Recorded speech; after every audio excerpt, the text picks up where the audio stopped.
Hi there. My daughter and I recently went on a plant shopping trip down near Cincinnati at Burns. This is a really nice shopping place for plants. They have wonderful conditions, beautiful plants, so it is a nice place to shop. I love it when they have ID tags on the plants that kind of give you an idea of their lighting requirements, the soil and moisture requirements. That helps so much when you go to pick out a plant. And it is one of the places, usually local garden centers like that do offer that kind of a little extra, I would say. Now the big box stores, a lot of the times they don't identify the plants. They just have the plants as foliage, something like that, so you don't know. But here in this kind of an atmosphere, you can kind of tell where the plants are placed. Are they placed in a well-lighted area near the windows? Are they more toward the inner portion of the room so that you can tell they need maybe a little less light? It's kind of a nice way. And there's always somebody walking around who may be able to help you with ideas.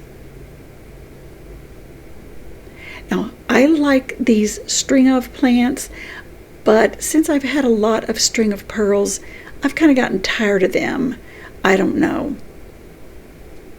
So this one was real pretty, real tempting. I'm not sure what it was. I think it was string of dolphins.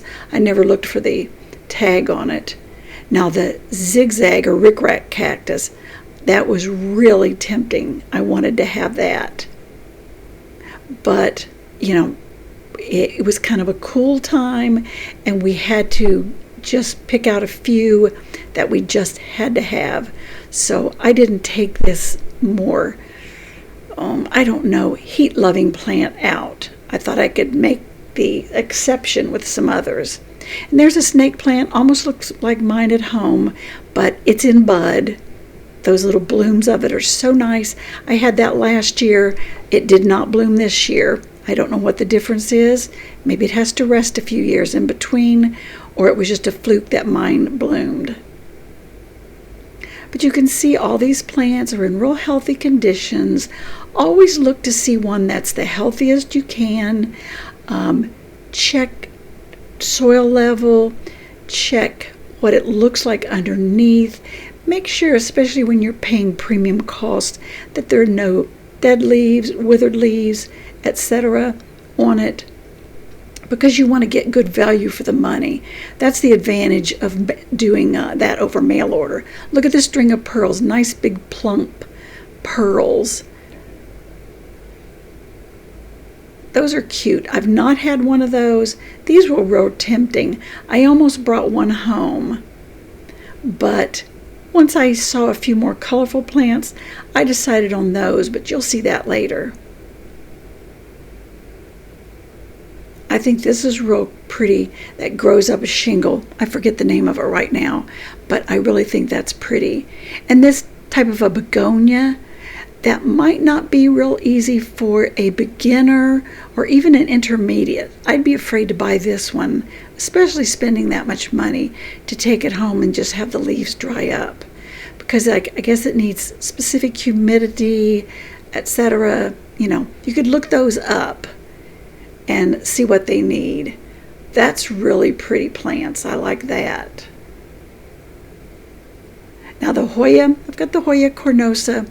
Love that. Haven't had any blooms this year. It finally stopped blooming. I've had jade plants, and right now have a couple. One's the regular jade plant like this, and then one's the E.T.'s fingers or ogre ears. I forget which one it is. It's getting really big. I've had it for quite a few years, and it's becoming a large plant. Love that cute, almost Mickey Mouse looking plant. And this is the money tree, I think, with a big, huge caudix. I like those.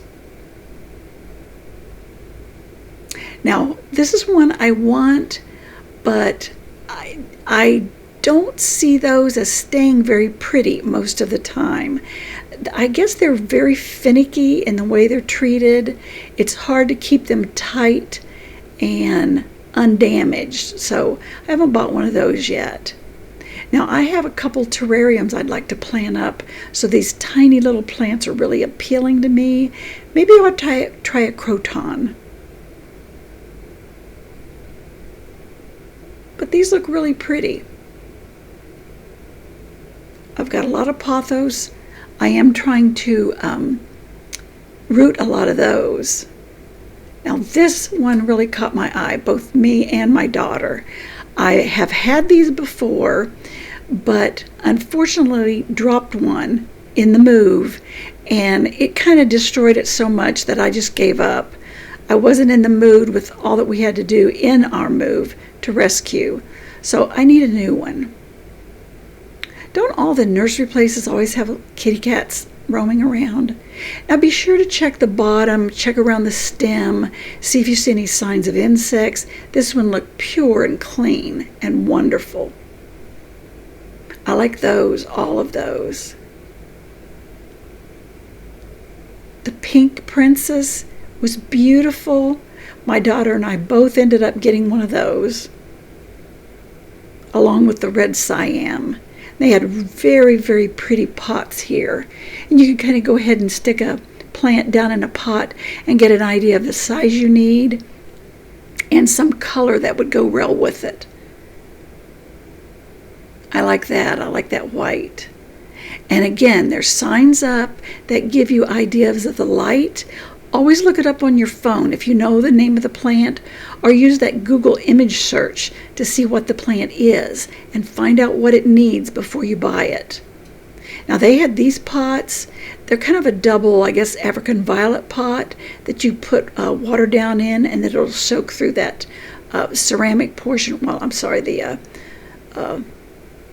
other portion of the pot. And as it turned out, instead of paying $27 for this, we stopped at a thrift shop on the way home, and my daughter found one just like this, and it was $5.99. So she really got a steal at that thrift shop.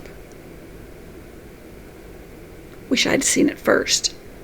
But these plants here look so gorgeous. You can tell that these ones that need a lot of sun are getting a lot of sun. Now this was a snake plant type variety, Sansevieria, but it looked more like that small golden honey that I've had.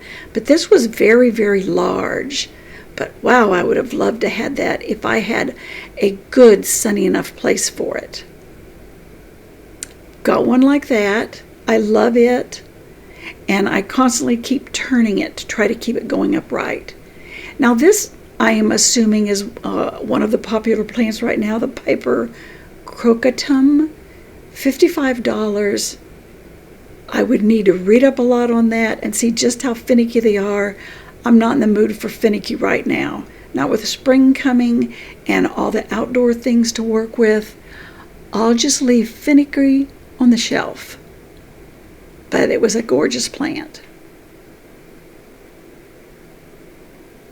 Look how pretty that is. You can tell that it needs the bright sunlight. It was sitting near windows where it could get a lot of sunlight. And this Monstera, very, very pretty, puts mine to shame. I need mine a lot thicker than this one is. But thanks for joining me today, and I will see you on the next video.